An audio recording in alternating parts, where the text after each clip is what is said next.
Nowadays, crowd justice is a way to help people like Extinction Rebellion members afford legal expenses when they are arrested.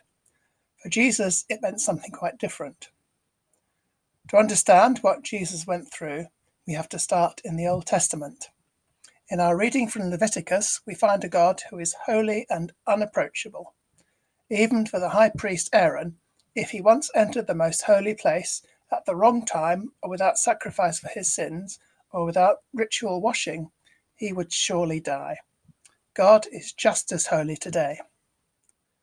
In the Gospels, we find God in Jesus approaching us at the right time. No wonder the religious leaders can't understand him.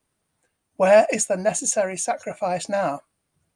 The same leaders have tried to get rid of Jesus by asking him trick questions, such as, should we pay taxes to Caesar? They expect him to condemn himself. If he said yes, he would show he supported the occupying power.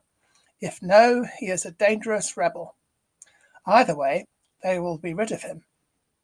But of course, he amazes them by asking to see a coin with Caesar's head on. Pay to Caesar what is Caesar's, and pay to God what is God's. That's not an answer they wanted.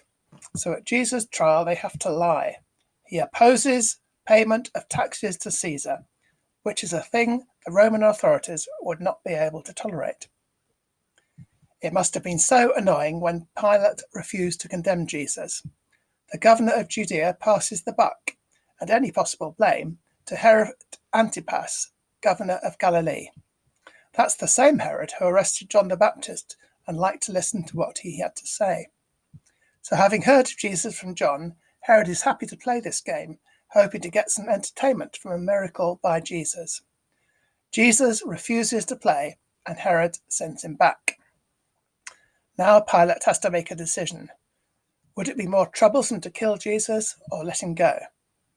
He decides to bow to the complaints of the crowd, sensing their implacable mood. Crowd justice wins the day. But in condemning Jesus to death, our sacrifice is provided, opening the way to us to approach God directly, not just once, but for all time. How do we respond to troublesome decisions today? Do we let the complaints of people who reject Jesus decide for us? Or do we take the harder path of seeking to obey God? It's our choice.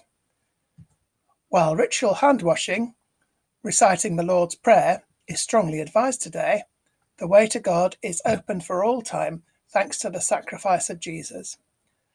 Let's use that access to pray and worship God, not in isolation, but in fellowship with Christians around the world.